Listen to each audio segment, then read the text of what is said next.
ठीक है, हम पढ़ रहे थे पीएमएमसी इंस्ट्रूमेंट।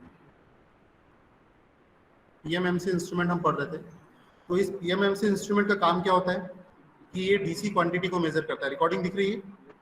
ठीक है, ये डीसी क्वांटिटी को मेजर करता है और डीसी क्वांटिटी में भी डीसी वोल्टेज और डीसी करंट को ये मेजर करता है। ठीक है, तो ये जो पीएमएमसी इंस्ट्रूमेंट है ये डीसी वोल्टेज और डीसी करंट को मेजर करता है। तो मैंने आपको क्या बताया था, इसका जो कंस्ट्रक्शन था वो किस प्रकार का था। एक रफ डायग्राम बना रहे, क्योंकि वो फेयर वाला है दिख नहीं रहा मुझे। एक रफ डायग्राम बनाते हैं। सबसे पहले बीच में एक आयरन की कोर थी, याद होगा आपको। इसमें एक आयरन की कोर है, ये आयरन की कोर है। और ये आयरन की कोर क्यों लगी है? ये आयरन की कोर मैग्नेटिक फील्ड को रेडियल बनाने के लिए हमने लगाई है। ये जो आयरन की कोर है ये मैग्नेटिक फील्ड को रेडियल बनाने के लिए रहती है। और रेडियल बनाने का मतलब क्या है कि ये मैग्नेट है, ये मैग्नेट है, ये एन पोल है और ये एस पोल है। ठीक है, ये एन पोल है और एस पोल है। तो ये जो एन पोल और एस पोल, एन पोल से फ्लक्स निकलेगा और एस पोल की ओर जाने की कोशिश करेगा। तो ये जो बीच में ये जो आयरन की कोर है, ये जो आयरन की कोर है, ये क्या, इसका काम क्या है? मैग्नेटिक फील्ड को रेडियल बनाना। मैग्नेटिक फील्ड को रेडियल बनाना मतलब कि मैग्नेटिक फील्ड को हमेशा 90 डिग्री के एंगल पे रखना। ठीक है, 90 डिग्री के एंगल पे रखना। मेरा वीडियो दिख रहा है क्या बच्चों आपको, या बंद है? चालू है ना? रुको। ठीक है, ये देखो मैं दिख रहा हूँ बच्चों सभी को?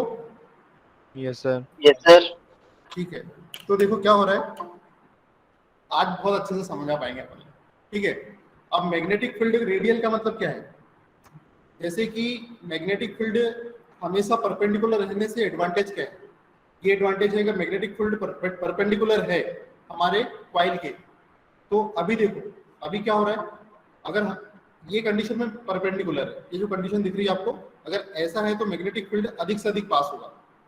मतलब यहाँ से जो मैग्नेटिक फ्लक्स जाएगा वो भी पास होगा, यहाँ से जो जाएगा वो भी पास होगा, यहाँ से जो जाएगा वो भी पास होगा, यहाँ से जो जाएगा वो भी पास होगा, यहाँ से जो जाएगा वो भी पास होगा।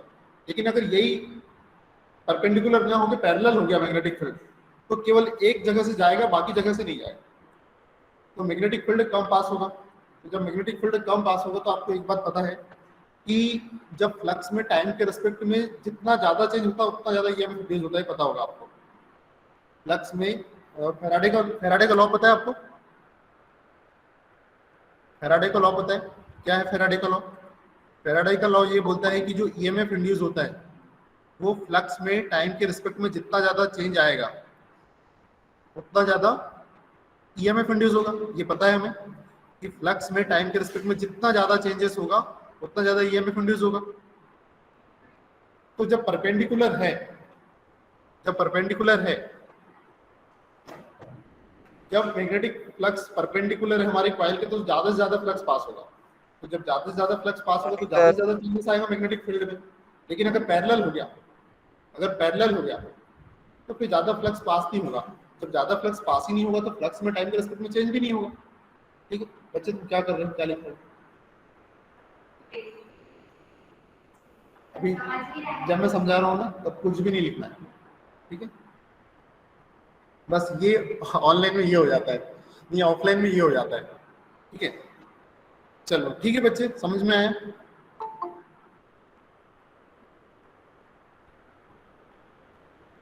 तो ये मैग्नेट है। अब देखो ये आयरन की कोर है, और ये आयरन की कोर क्यों रखी है हमने? मैग्नेटिक फील्ड को रेडियल बनाने के लिए। अब क्या करेंगे, इस आयरन की कोर के ऊपर एक एल्यूमिनियम का फार्मर लपेट देते हैं। ये बताया था मैंने आपको, इस आयरन की कोर के ऊपर एक एल्यूमिनियम का फार्मर हम रखते हैं। और इसका क्या फंक्शन होता है?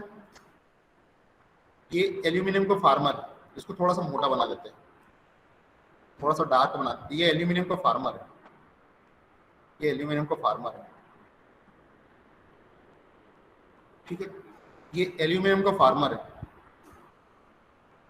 यहाँ नहीं लगते क्योंकि वहाँ पॉइंटर लगाना है अपने को।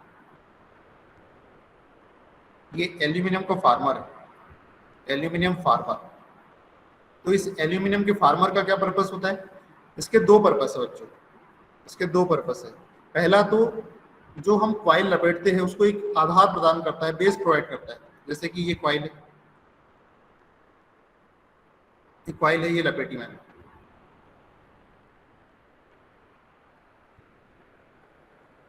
ये कॉइल है, ये लपेट रहा हूँ मैं। और किसके ऊपर लपेटी है मैंने? एल्यूमिनियम के फार्मर के ऊपर लपेटी है, एल्यूमिनियम के फार्मर के ऊपर कॉइल लपेटी है। तो ये कॉइल है, ये कॉइल है। और एक कॉइल कहाँ लपेटी है मैंने?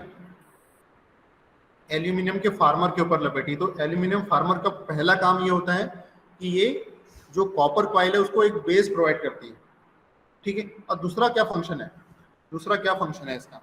पहला काम तो ये हो गया, और दूसरा काम ये है कि ये जो एल्यूमिनियम का फार्मर है ये ईडी करंट डैम्पिंग, डैम्पिंग सिखाई थी मैंने क्या होती है, डैम्पिंग के बारे में क्या बताया था मैंने आपको? मैंने बताया था कि देखो डिफ्लेक्टिंग टॉर्क ने क्या किया, डिफ्लेक्टिंग टॉर्क ने क्या किया, जो डिफ्लेक्टिंग टॉर्क है, इस डिफ्लेक्टिंग टॉर्क ने क्या किया, ये पॉइंटर है, इस पॉइंटर को मोशन करवाया। डिफ्लेक्टिंग टॉर्क ने क्या किया, इस पॉइंटर को मोशन कराया। कंट्रोलिंग टॉर्क ने क्या किया कि पॉइंटर मेरा जहां जितना मैं इनपुट दूं उसी जगह पे जाके रुक जाना चाहिए। वो काम किसने किया? कंट्रोलिंग टॉर्क ने किया। कंट्रोलिंग टॉर्क के लिए मैंने क्या बताया था आपको? स्प्रिंग, एक तो हेलिकल स्प्रिंग थी और एक स्पाइरल स्प्रिंग थी। तो स्प्रिंग का काम क्या है? कंट्रोलिंग प्रोवाइड करना। अगर मैंने 2 एम्पियर का करंट दिया तो 2 एम्पियर पे जाकर रुक जाना चाहिए, 3 एम्पियर दिया तो 3 एम्पियर पे जाकर रुक जाना चाहिए। ये काम किसका? कंट्रोलिंग टॉर्क का। फिर एक तीसरा, अब हो क्या रहा था, वो जा तो रहा, जैसे 2 एम्पियर दिया तो 2 एम्पियर पे जा तो रहा था, लेकिन वहां वाइब्रेट कर रहा था अपना पॉइंटर, पॉइंटर अपना वाइब्रेट कर रहा था। तो पॉइंटर अपना एक ही जगह पे जाके रुक जाए, ज्यादा वाइब्रेशन ना करे, मतलब रीडिंग लेने में ज्यादा टाइम ना लगे, तो उसके लिए हमने डैम्पिंग टॉर्क को इंसर्ट किया हमारे मेजरिंग इंस्ट्रूमेंट में, ठीक है। इस टेक्निक, डैम्पिंग टेक्निक को अडॉप्ट किया हमने। तो उसने क्या किया, हमारा जो पॉइंटर है उसको एक ही जगह पे ले जाके छोड़ दिया। तो यहाँ पे जो एल्यूमिनियम का फार्मर है, मैंने आपको एक टेक्निक बताई थी ईडी करंट डैम्पिंग, मैंने आपको एक टेक्निक बताई थी ईडी करंट डैम्पिंग। तो जो एल्यूमिनियम का फार्मर है वो ईडी करंट डैम्पिंग उसके अंदर होती है, मतलब जिस डायरेक्शन में हमारी डिस्क घूमेगी उसकी विपरीत दिशा में वो ईडी करंट प्रोड्यूस करता है। तो एक फ्रिक्शन ऑफर होता है, जब फ्रिक्शन ऑफर होता है, घर्षण घर्षण लगता है, तो फिर वो पॉइंटर हमारा वाइब्रेट नहीं कर पाता, वो रुक जाता है, क्योंकि जिस दिशा में जा रहा है उसके विपरीत दिशा में ये एक फ्रिक्शन ऑफर कर रहा है। तो ये एल्यूमिनियम का जो फार्मर है, ये जो एल्यूमिनियम का फार्मर है, ये ऑनलाइन वाले बच्चों आवाज तो सही आ रही है आपको, कम तो नहीं आ रही? यस सर, साफ आ रही है। साफ आ रही है, ठीक है। तो जो एल्यूमिनियम का फार्मर है, ये वाला जो ज्यादा डॉटेड लाइन से किया है मैंने, वो एल्यूमिनियम का फार्मर है, ठीक है। तो ये क्या करता है? डैम्पिंग प्रोवाइड करता है, ठीक है, ये डैम्पिंग प्रोवाइड करता है। और ये जो पूरा एक अरेंजमेंट है, ये पूरा का पूरा जो अरेंजमेंट है, ये जो पूरा का पूरा अरेंजमेंट है, ये डेफिनेटली किसी एक्सिस के क्रॉस होगा, किसी अक्ष पे घूमेगा ना। ये घूमने के लिए एक अक्ष तो चाहिए, तो एक अक्ष बना देते हैं। ये पूरा का पूरा मैकेनिज्म एक अक्ष पे है, एक्सिस पर है।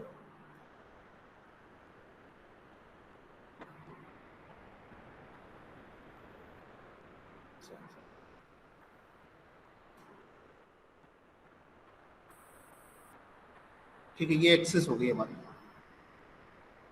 इस एक्सिस के अक्रॉस वो घूम रहा है, ये एक्सिस के अक्रॉस घूम रहा है।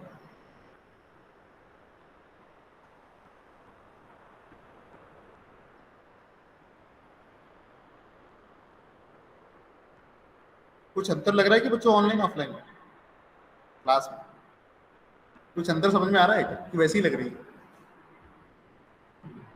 क्यों बच्चों, क्या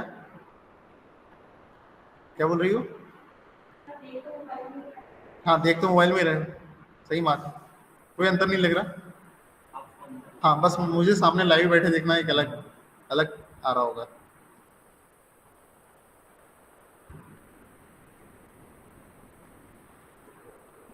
ठीक है, अब यहाँ हमें अब देखो एक्सिस के क्रॉस घूम तो रहा है, लेकिन साथ में ज़्यादा फ्रिक्शन नहीं होना चाहिए घूमते समय, उसके लिए हम बेरिंग्स लगा देंगे।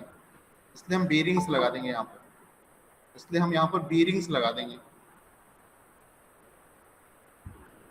इसलिए हम यहाँ पर एक बी रिंग्स लगा देंगे इस प्रकार से, ये इधर यहाँ बेरिंग्स लगा देंगे इधर, ताकि इजीली घूम पाए बिना किसी फ्रिक्शन के। हमारी जो एक्सिस है इसे हम सॉफ्ट भी बोल सकते हैं, किसी सॉफ्ट के क्रॉस घूम रहा है। यहाँ पर हम एक स्प्रिंग लगाएंगे, इधर दोनों जगह तरफ स्प्रिंग लगाएंगे और इधर भी स्प्रिंग लगाएंगे, ठीक है। और इस स्प्रिंग से एक पॉइंटर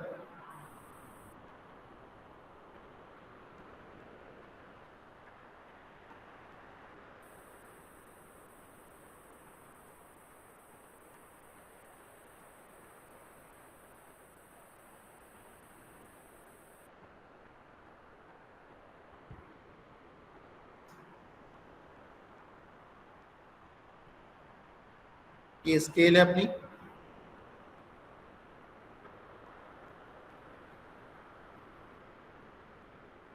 ठीक है, ये स्केल है और ये पॉइंटर है।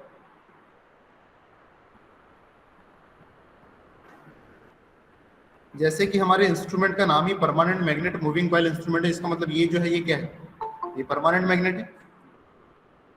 This is permanent magnet.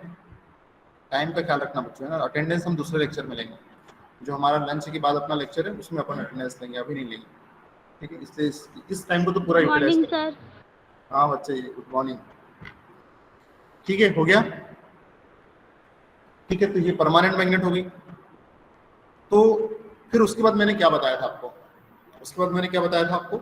फिर हमने हर एक पार्ट के बारे में आपको बताया था कि ये पार्ट क्या काम कर रहा है। सबसे पहले मैंने हेडिंग डलवाई थी कि ये जो इंस्ट्रूमेंट है ये डीसी करंट और डीसी वोल्टेज को मेजर करने के लिए हम यूज करते हैं, ठीक है। ये गैल्वानोमीटर भी कहलाता है, ये सब कुछ मैंने बताया था आपको। उसके बाद मैंने बताया था कि जो परमानेंट मैग्नेट है वो जनरली यू शेप या कॉन्केव शेप की होती है। जो परमानेंट मैग्नेट होती है, सबसे पहले स्टेप बाय स्टेप बताया था मैंने आपको, स्टेप बाय स्टेप मैंने बताया था आपको। सबसे पहले मैंने बताया था कि जो पीएमएमसी है परमानेंट मैग्नेट है, ये यू शेप की होती है या फिर कॉन्केव शेप की होती है। और ये जो परमानेंट मैग्नेट है ये किसकी बनी होती है, एल निको मटेरियल की बनी होती है, एल निको अलॉय से मिलकर बनी होती है, एल निको, या फिर इसको एल्कोमैक्स भी बोलते हैं। एल निको मतलब एल्यूमिनियम, निकिल और कोबाल्ट का अलॉय। एल निको का मतलब होता है एल्यूमिनियम, निकिल और कोबाल्ट का अलॉय, इससे मिलकर बनी होती है। यूके और इंडिया में इसको एल्कोमैक्स कहा जाता है, यूके एंड इंडिया। और जनरली इंडिया जो जितने भी नॉमेनक्लेचर चलाता है वो सब यूके के चलाता है, ब्रिटेन के चलाता है, इसलिए यूके और इंडिया में, क्योंकि यूके में बोला जाता है इसलिए इंडिया में भी बोला जाता है, ठीक है। क्योंकि अंग्रेज बहुत सारी चीज छोड़ के चले गए, तो वही चीज हम फॉलो कर रहे हैं, ठीक है। एल्कोमैक्स, यूके और इंडिया में एल्कोमैक्स नाम से जाना जाता है ये मटेरियल। ये बहुत अच्छा मटेरियल होता है, हार्ड मैग्नेटिक मटेरियल होता है ये बताया था मैंने आपको।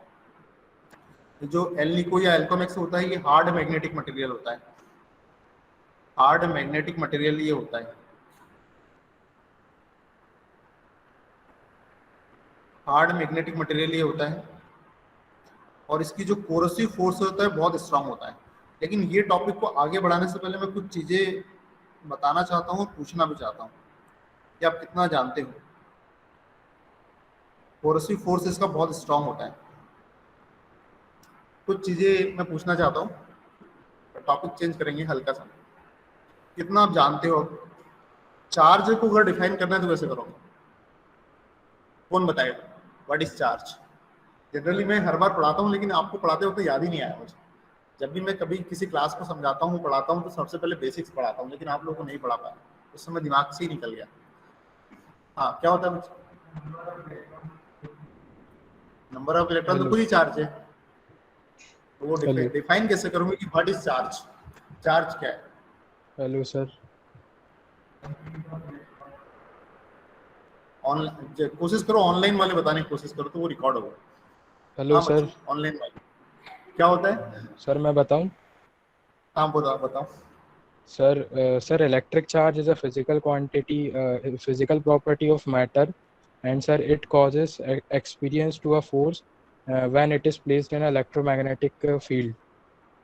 गजब, गुड। तो अभी तुरंत सर्च किया क्या नेट पे हितेश, या पहले नो से सर, पता था? नो सर, पता है सर, चार्ज, चलो फोर्सेस और गुड बच्चे, इलेक्ट्रिक सही, फील्ड। बहुत सही बताया। देखो क्या होता है बच्चों, क्या होता है चार्ज, सही बताया हितेश ने। कोई भी ऐसा पार्टिकल, कोई भी ऐसा पार्टिकल जो इलेक्ट्रोमैग्नेटिक फील्ड में फोर्स का एक्सपीरियंस करे, वो चार्ज है। इलेक्ट्रोमैग्नेटिक फील्ड का मतलब क्या हुआ, देखो थोड़ा सा टॉपिक चेंज कर रहे हैं, फिर वापस से यहीं पे आएंगे। ये मैग्नेट के कारण मैग्नेटिक फील्ड प्रोड्यूस हुआ, मैग्नेट के कारण मैग्नेटिक फील्ड प्रोड्यूस हुआ, और चार्ज के कारण इलेक्ट्रिक फील्ड प्रोड्यूस हुआ, चार्ज के कारण इलेक्ट्रिक फील्ड प्रोड्यूस हुआ, चार्ज के कारण इलेक्ट्रिक फील्ड प्रोड्यूस हुआ। तो जब मैग्नेटिक फील्ड और इलेक्ट्रिक फील्ड दोनों को कंबाइन कर दिया, जब मैग्नेटिक फील्ड और इलेक्ट्रिक फील्ड को कंबाइन कर दिया, तो कौन सा फील्ड बन जाएगा? जब मैग्नेटिक फील्ड और इलेक्ट्रिक फील्ड को कंबाइन कर देंगे तो इलेक्ट्रोमैग्नेटिक फील्ड बन जाएगा, सिंपल सी बात है। जब इलेक्ट्रिक फील्ड और मैग्नेटिक फील्ड दोनों को कंबाइन कर दिया तो वो इलेक्ट्रोमैग्नेटिक फील्ड बन जाएगा,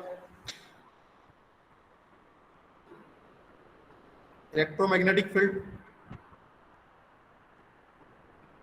तो कोई भी ऐसा पार्टिकल, चार्ज क्या है, तो आपको बोलना है कि सर चार्ज एक ऐसा पार्टिकल है जो इलेक्ट्रोमैग्नेटिक फील्ड में फोर्स का एक्सपीरियंस करे। सर कोई भी ऐसा पार्टिकल जो इलेक्ट्रोमैग्नेटिक फील्ड में फोर्स का एक्सपीरियंस करता है उसी को चार्ज बोलते हैं। सिंपल से डेफिनेशन, सिंपल से एक्सप्लेन करो। अगर मैं तुमसे पूछूं कि क्या होता है चार्ज, आप बोलना है कि सर कोई भी ऐसा पार्टिकल जो इलेक्ट्रोमैग्नेटिक फील्ड में फोर्स का एक्सपीरियंस करे, बल का अनुभव करे, वो चार्ज कहलाता है, सिंपल से। फिर चार्ज जो है वो दो टाइप के होते हैं, चार्ज जो है वो दो टाइप के होते हैं, एक होता है पॉजिटिव चार्ज और एक होता है नेगेटिव चार्ज। अभी बहुत डिटेल में नहीं जाऊंगा इसके। अब रही बात करंट की, तो करंट क्या होता है, करंट क्या होता है? सर मैं बताऊं, यूनिट टाइम में फ्लो होने वाले चार्ज की क्वांटिटी को करंट कहते हैं। क्या होता है, ये फार्मूले से देख के बोल दो। यूनिट टाइम में फ्लो होने वाले किसी कंडक्टर में, यूनिट टाइम में फ्लो होने वाले चार्ज की क्वांटिटी को करंट कहते हैं। यूनिट जो नीचे रहता है उसको यूनिट मान लो, उसको 1 सेकंड मान लो, 1 सेकंड में फ्लो होने वाले चार्ज की क्वांटिटी को करंट कहते हैं, है ना? बहुत सिंपल है। क्या होता है करंट? अब ये क्यों समझा रहा हूँ, उसका एक रीजन है, क्योंकि अभी अपना जो आगे टॉपिक आने वाला है वहाँ इन सब चीज़ों की जरूरत पड़ने वाली है, इसलिए ये टॉपिक को मैं बीच में ला रहा हूँ। ठीक है, तो क्या होता है करंट, समझ में आ गया सभी को? कि किसी भी कंडक्टर में 1 सेकंड में कितना चार्ज बह रहा है उसी की क्वांटिटी को करंट कहते हैं। तो 1 सेकंड में कोई लोग यूनिट चार्ज, यूनिट टाइम बोल देते हैं, 1 सेकंड को कुछ लोग यूनिट टाइम बोल देते हैं। कितना टाइम? थोड़ा सा और 15 मिनट, 15 बहुत टाइम है थोड़ा सा। ठीक है, तो अब देखो ये मैग्नेटिक फ्लक्स, मैग्नेटिक फ्लक्स कैसे प्रोड्यूस होता है? मैग्नेटिक फ्लक्स कैसे प्रोड्यूस होता है, पता है क्या? कि मैग्नेटिक फ्लक्स कैसे प्रोड्यूस होता है? Yes sir. कैसे? सर जो कंडक्टर, सर जो इंडक्टर रहता है कॉइल, उसमें सर जब सर करंट फ्लो कराते हैं तो सर उसी के अंदर मैग्नेटिक फ्लक्स प्रोड्यूस होता है सर, हाँ बिल्कुल सही बोल मैग्नेटिक रहे हैं आप, सर्किट बिल्कुल में। सही बोल रहे हैं। देखो होता क्या है, ध्यान से देखना बच्चों, ये कंडक्टर है, जब भी किसी कंडक्टर के अंदर हम करंट का फ्लो करवाते हैं, जब भी हम किसी कंडक्टर के अंदर करंट का फ्लो कराते हैं तो उस कंडक्टर के चारों ओर मैग्नेटिक फ्लक्स प्रोड्यूस हो जाता है। जब भी किसी कंडक्टर के अंदर हम करंट का फ्लो करवाते हैं तो उस कंडक्टर के चारों ओर मैग्नेटिक फ्लक्स प्रोड्यूस हो जाता है। ठीक है, और दूसरी बात, एक लोहे का टुकड़ा लो, ये मैग्नेट कैसे बनता है? ये मैग्नेट कैसे बनता है? ये लोहे का टुकड़ा लिया, ये लोहे का टुकड़ा और कुछ नहीं, ये लोहे का एक टुकड़ा है। इस लोहे के टुकड़े में बहुत सारे पैरामैग्नेट्स होते हैं जो कि जिगजैग फैशन में रहते हैं, इस प्रकार से बहुत सारे पैरामैग्नेट्स होते हैं जो कि जिगजैग फैशन में होते हैं। और ये जो एरो है वो एन पोल को रिप्रेजेंट करता है, जो एरो है वो एन पोल को रिप्रेजेंट करता है और जो टेल है वो साउथ पोल को रिप्रेजेंट करती है। किसी भी मटेरियल में, मतलब जो मटेरियल होता है मैग्नेटिक मटेरियल, उसमें जो पैरामैग्नेट होते हैं वो इस प्रकार से होते हैं, जिगजैग फैशन में होते हैं। आपने क्या किया, आपने एक कॉइल लपेट दी इसके ऊपर, आपने इसके ऊपर एक कॉइल लपेट दी, आपने सब बेसिक इलेक्ट्रिकल में पढ़ा हुआ, आपने एक कॉइल लपेट दी। कॉइल लपेटने के बाद आपने क्या किया, इसे इसे सप्लाई दे दी।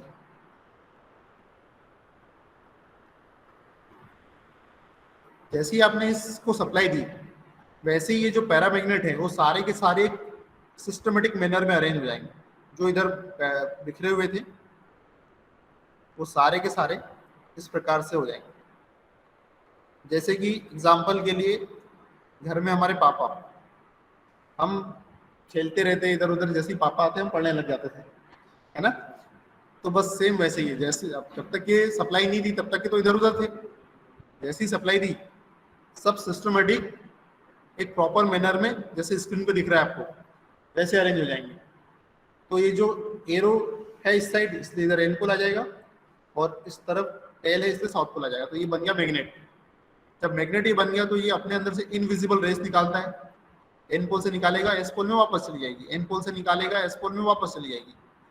तो ये दो तरीके से मैग्नेटिक फ्लक्स प्रोड्यूस होता है, एक तो मैग्नेट बनाने के बाद, मैग्नेट बनने के बाद, और दूसरा जब कंडक्टर में करंट फ्लो होता है तो उसके चारों ओर।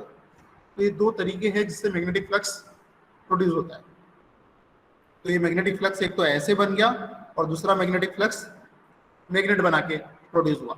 ये दो तरीके हैं मैग्नेटिक फ्लक्स प्रोड्यूस होने के, ठीक है।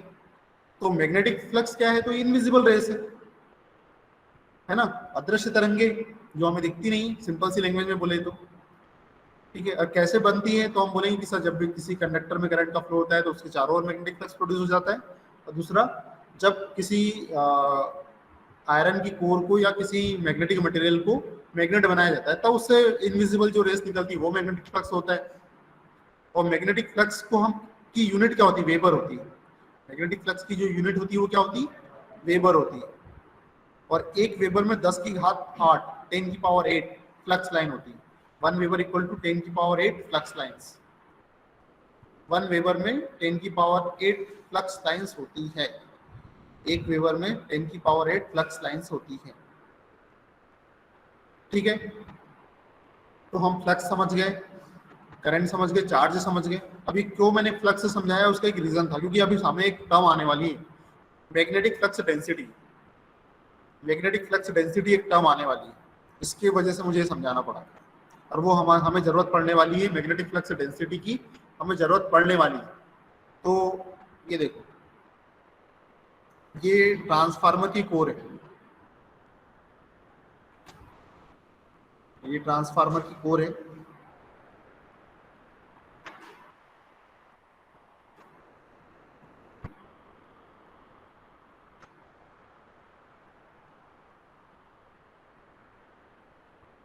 ये ट्रांसफार्मर की कोर है। अब इसमें मैंने दे दी सप्लाई। अब इस बार आपको ट्रांसफार्मर है ना सिलेबस में, मैंने बहुत अच्छे से पढ़ाया है, आपको बता भी दी लिंक, अगर आपको पढ़ना हो तो पढ़ सकते हो। बहुत डिटेल में बताया है मैंने वहां पर। तो ये ट्रांसफार्मर की कोर है, इसे दी मैंने सप्लाई।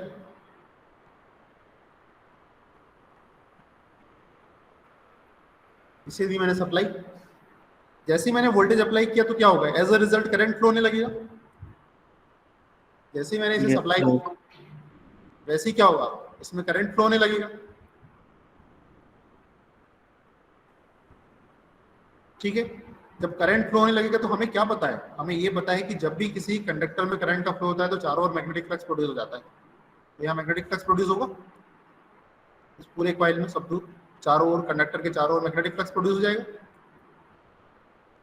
इसमें मैग्नेटिक फ्लक्स प्रोड्यूस हो जाएगा। Yes sir. ठीक है। अब ये मैग्नेटिक फ्लक्स, सामने दो ऑप्शन है, इस मैग्नेटिक फ्लक्स के पास जाने के लिए दो ऑप्शन है। या तो ये मैग्नेटिक फ्लक्स से इस एयर गैप में चला जाएगा, या कुछ नहीं मतलब एयर गैप है, या तो मेरा मैग्नेटिक मटेरियल इस कोर के अंदर चला जाएगा। तो कहाँ जाएगा बच्चों, सर कोर में जाएगा। क्यों जाएगा कोर, देखो इस मैग्नेटिक फ्लक्स के पास दो ऑप्शन है, या तो मेरा मैग्नेटिक फ्लक्स इस एयर गैप में चला जाएगा, या तो मेरे मैग्नेटिक फ्लक्स इस कोर में चला जाएगा। ठीक है, तो कहाँ जाएगा ये समझने के लिए फिर हम दो चीज सीखेंगे। कहाँ हमारा मैग्नेटिक फ्लक्स जाएगा ये कौन डिसाइड करता है, इसके लिए हम और दो टर्म सीखेंगे। वो जो दो टर्म है वो ये है, सर इसकी परमिटिव, एक है रिलक्टेंस, दूसरा है परमेबिलिटी। सही बोल रहा है, एक है रिलक्टेंस और दूसरा है परमिएबिलिटी। ये वीडियो घर पर देखना एक बार, और उसके बाद जो जो टर्म मैंने समझाई है उसको अपने वर्ड्स में, जिससे तुम्हें समझ में आ जाए, अपने हिसाब से लिख लेना कि सर ने ये समझाया, इस टर्म को ये समझाया। ठीक है, सर रिलक्टेंस क्या होता है? सर किसी भी मैग्नेटिक माध्यम में, मैग्नेटिक मीडियम में। सर हाँ बोलो। सर जैसे इलेक्ट्रिकल सर्किट में सर रेजिस्टेंस होता है, वैसे ही सर मैग्नेटिक सर में हाँ बिल्कुल सर्किट में बिल्कुल सही बोल रहा रिलक्टेंस होता है सर। जी हाँ बिल्कुल बिल्कुल सही बोल रहा है। चलो देखो बच्चों, क्या है, किसी भी मैग्नेटिक मटेरियल में देखो फ्लक्स कहाँ जाएगा, बट मैग्नेटिक मटेरियल में जाएगा। फ्लक्स कहाँ जाएगा? Magnetic material. तो किसी भी मैग्नेटिक मटेरियल में फ्लक्स के रास्ते में जो रुकावट आती है उसी को रिलक्टेंस बोलते हैं। क्या होती है रिलक्टेंस? किसी भी मैग्नेटिक मटेरियल में फ्लक्स गुजरेगा, पास होगा, फ्लो होगा। तो किसी भी मैग्नेटिक मटेरियल में जो फ्लक्स है उसके रास्ते में जो रुकावट उत्पन्न होगी, ये मैग्नेटिक मटेरियल जा रहा है, मैग्नेटिक मटेरियल के अंदर, ये मैग्नेटिक मटेरियल है पूरा, मैग्नेटिक मटेरियल के अंदर फ्लक्स जा रहा है। तो इस फ्लक्स के सामने जो जो अपोजिशन प्रोड्यूस होगा, रुकावट उत्पन्न होगी, उसी को क्या बोलेंगे? रिलक्टेंस बोलेंगे। तो रिलक्टेंस क्या होता है? किसी भी मैग्नेटिक मटेरियल या किसी मैग्नेटिक माध्यम में फ्लक्स के रास्ते में जो रुकावट उत्पन्न होती है, जो अपोजिशन प्रोड्यूस होता है, उसी को रिलक्टेंस कहते हैं, और उसे हम एस से डिनोट करते हैं, ये परमीएबिलिटी भी कुछ मिलती जुलती टर्म है, परमीएबिलिटी नाम में ही एबिलिटी वर्ड छुपा है। मैग्नेटिक फ्लक्स को अधिक से अधिक अपने पास एक्सेप्ट करने की जो एबिलिटी है, मैग्नेटिक फ्लक्स को अधिक से अधिक अपनाने की जो एबिलिटी है, उसी को परमीबिलिटी बोलते हैं। क्या होती है एबिलिटी? मतलब योग्यता। मैग्नेटिक फ्लक्स को अधिक से अधिक अपनाने की, एक्सेप्ट करने की जो एबिलिटी है, मतलब कौन मटेरियल ज्यादा मैग्नेटिक फ्लक्स अलाउ करेगा अपने अंदर से, वो ज्यादा योग्य है, उसकी परमेबिलिटी ज्यादा अच्छी है। तो परमेबिलिटी क्या होती है? मैग्नेटिक फ्लक्स को ज्यादा से ज्यादा अलाउ करने की जो एबिलिटी है, उसी को परमेबिलिटी बोलते हैं। अगर हम उसको डिफाइन करें, कोई अगर पूछे कि भाई परमेबिलिटी क्या होती है, तो सर हम बोलेंगे किसी भी मैग्नेटिक मटेरियल की मैग्नेटिक फ्लक्स को ज्यादा से ज्यादा अलाउ करने की जो एबिलिटी होती है, योग्यता होती है, उसी को परमेबिलिटी कहते हैं। इसको लिख लेना अपने शब्दों में, घर जाके वीडियो जब देखेंगे तो लिख लेना। तो इसी को परमेबिलिटी बोलते हैं, और इसे हम म्यू से दर्शाते हैं। तो अब हमारे पास दो ऑप्शन है, हमारे मैग्नेटिक फ्लक्स के सामने दो ऑप्शन है, जिसकी परमेबिलिटी अच्छी होगी वहां से जाएगा। तो जो एयर होती है इसकी परमेबिलिटी सबसे खराब होती है, जो एयर है इसकी परमेबिलिटी बहुत ज्यादा खराब होती है, और जो कोर है इसकी परमेबिलिटी बहुत अच्छी होती है। ये हमेशा इसकी बस ऐसी योग्यता है कि ये मैग्नेटिक फ्लक्स को अलाउ करता है। सर इस एयर की जो परमेबिलिटी है, इस एयर की परमेबिलिटी की तुलना में कोर की परमेबिलिटी 1000 गुना ज्यादा होती है, मतलब योग्यता हजारों गुना ज्यादा होती है। तो जिसकी परमेबिलिटी अच्छी होगी, मेरा मैग्नेटिक फ्लक्स वहां से जाएगा। तो इसकी तो काम है एयर गैप की, इसकी परमेबिलिटी, जो एयर की जो परमेबिलिटी है वो बहुत ही कम है in comparison of permeability of core. इसलिए जब इसकी परमेबिलिटी अच्छी है तो मेरा मैग्नेटिक फ्लक्स है इस एयर गैप में से न जाके इस कोर में से जाएगा। ये दो टर्म हमने समझी।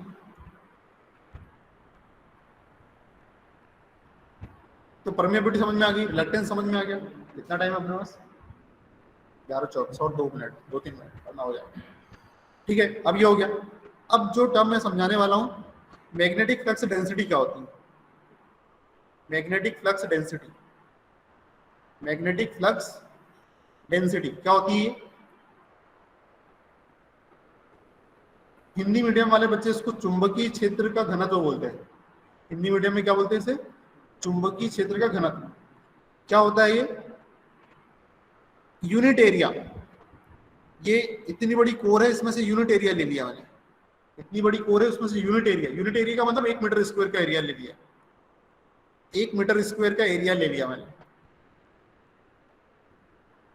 1 मीटर स्क्वायर का ये इतना जो एरिया है, ये 1 मीटर स्क्वायर का एरिया है। 1 मीटर स्क्वायर का मतलब इसकी लंबाई भी 1 है और चौड़ाई भी 1 मीटर है। तो एक ऐसा एरिया ले लिया।